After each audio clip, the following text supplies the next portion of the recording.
In their tenure as the Beatles, Paul McCartney and John Lennon composed several timeless hits. They collaborated or created songs together for much of the band's repertoire.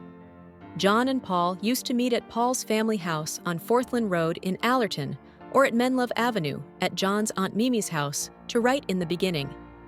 Throughout the first part of the 1960s, they remained a writing duo. However, when their artistic styles began to diverge, they began to create songs separately and then bring them to one another for final adjustments.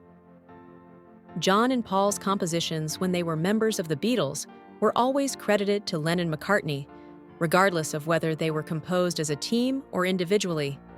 A deal they struck before they were famous led to this. In 1972, Wilfred Mellers wrote, "Opposite poles generate electricity. Between John and Paul, the sparks flew," in reference to John and Paul's cooperation.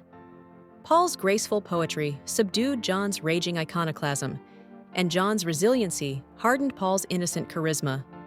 However, their songwriting proved beneficial to more than simply the Beatles. Come and Get It by Badfinger and the Rolling Stones' debut single were both written by John and Paul while they were in the band. The Echo has just delved into this music. Paul also contributed a song he penned when he was 16 years old, A World Without Love, which they distributed for free. Peter Asher, Paul's then brother, heard the song and wanted it when his sister Jane Asher and Paul moved in together in 1963. Peter and Gordon, together with Gordon Waller, was an act.